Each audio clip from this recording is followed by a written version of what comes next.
बिस्मिल्लाहिर्रहमानिर्रहीम। जो मोटापा होता है ना, आप इसे दो तरह से चेक कर सकते हैं। इसके और भी कई तरह के तरीक़ेकार होंगे, लेकिन जो मोस्ट प्रोमिनेंट है वो दो तरह के हैं।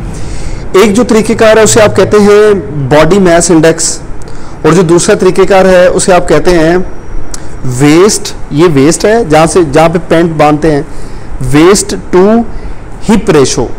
ठीक है, दो तरह के तरीके, बॉडी मास इंडेक्स और वेस्ट टू हिप रेशो। मैं आपको दोनों तरीके बताने की कोशिश करता हूं। अब ये देखिए, ये आपके पास इंची टेप है, ठीक है। आपने हमेशा एक बात याद रखनी है, आपके पास जो रीडिंग है, जो वेस्ट की जो हाइट की रीडिंग है ना बॉडी मास इंडेक्स के लिए, देखिए बॉडी मास इंडेक्स दो चीज़ों पे डिपेंड करता है। एक जो है उसे आप कहते हैं वेट, दूसरा जो तरीकेकार है उसे हम कहते हैं हाइट। अब जो वेट है, अब देखिए तो ये 72 किलो इसके ऊपर शो हो रहा है। आपने वेट हमेशा लेना है, यानी कि वजन लेना है किलोग्राम के अंदर, तो ये 72 किलोग्राम है, ठीक है। और जो दूसरा है हाइट, ये हाइट, इसको मापने के लिए आपने हमेशा एक बात याद रखनी है, आप टो टू हेड की तरफ जाएंगे, टो टू हेड की तरफ। ये टो से हेड की तरफ अगर आए तो इसका जो हाइट है वो आ रही है 5 फुट 4 इंच, ये हाइट आ रही है।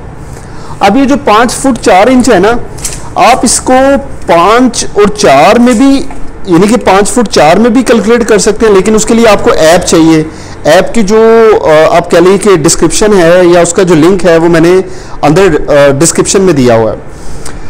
अब आप वेट और हाइट, वेट किलोग्राम में और हाइट आपने हमेशा याद रखना है 5 फुट 4 इंच अगर इसकी आई है तो इसको आपने अगर मैनुअली कैलकुलेट करना है तो आप इसे मीटर में कैलकुलेट करेंगे, नहीं तो जो ऐप है उससे आप डायरेक्ट ऐड करके आप देख सकते हैं। तो बॉडी मास इंडेक्स के लिए आपने वजन, ठीक है, और हाइट को चेक करना है। इसमें जो आपको कैलकुलेशन मिलेगी ना, वो मिलेगी दो तरह, डिफरेंट तरह की। मैं आपको कुछ बताता हूँ। ऐसी कैलकुलेशन जो 18 से नीचे आपको वैल्यू दे बॉडी मास इंडेक्स की, वो अंडर वेट होते हैं, यानी कि उनका वेट नॉर्मल से भी कम होता है, उनको अपना वजन बढ़ाने की ज़रूरत होती है।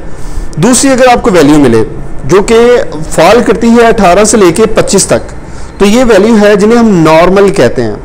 और अगर 25 से आप 30 के दरमियान देखें तो इनको हम कहते हैं ओवरवेट। ओवरवेट वो होता है जो अपने नॉर्मल बॉडी वेट से भी मतलब उनका वजन ज़्यादा होता है, जिस तरह मेरा वजन है ओवरवेट की वजह से।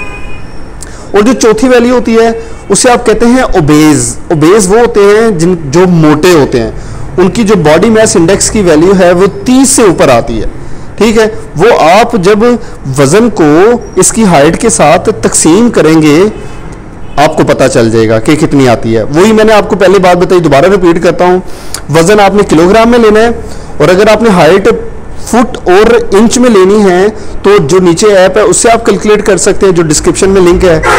और अगर आप क्या मैनुअल कैलकुलेट करना चाहते हैं तो हाइट को आपने मीटर स्क्वायर में लेना है, मीटर स्क्वायर, ये याद रखिएगा। ये एक तरीका था बॉडी मास इंडेक्स, जिससे आप अपना चेक कर सकते हैं आप मोटे हैं या नहीं।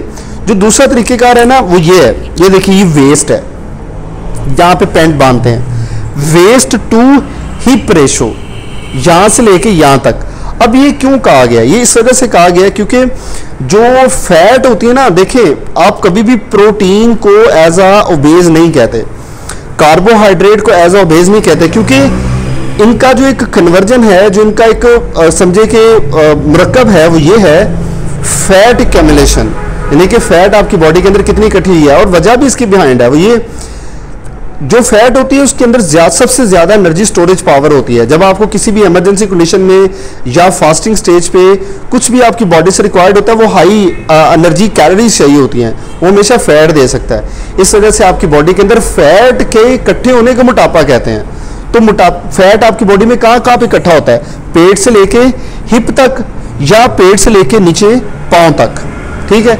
इसकी मिसाल मैं आपको सादा सी ये देता हूँ कि ये आप पियर शेप समझें, यानी कि नाशपाती की शेप समझें, और दूसरी है एप्पल शेप।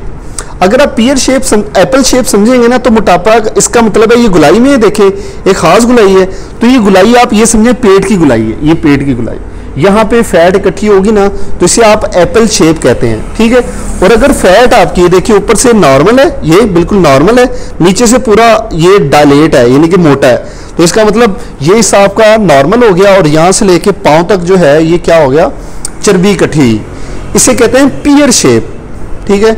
अब जो दूसरा तरीकेकार है ना मोटापा मापने का, वो है वेस्ट टू हिप रेशो।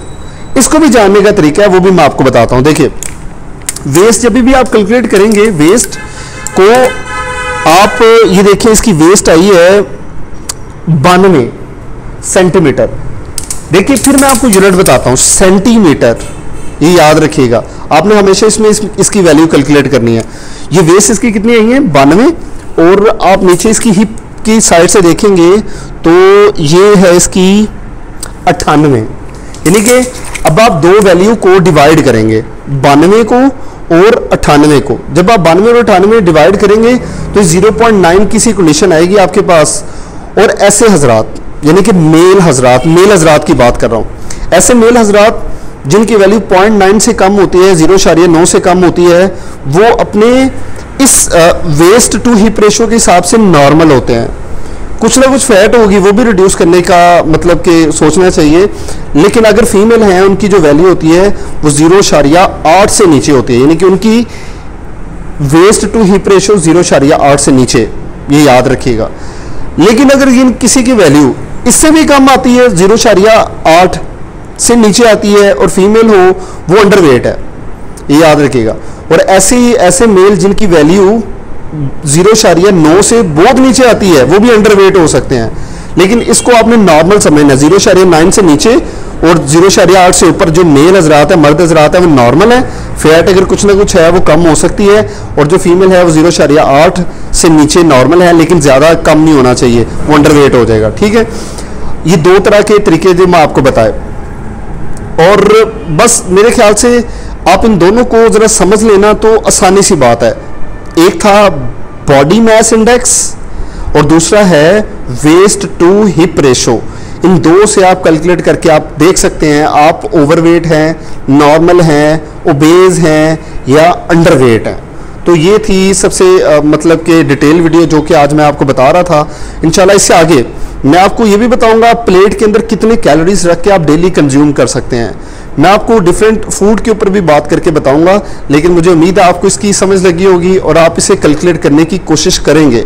अगर कुछ मुझसे गलती है उसे मैं करेक्ट करूंगा, लेकिन अगर आपको कुछ पूछने हैं तो आप लाजमी मुझे कमेंट के अंदर पूछें, मैं आपको उसका रिप्लाई करूंगा। शुक्रिया।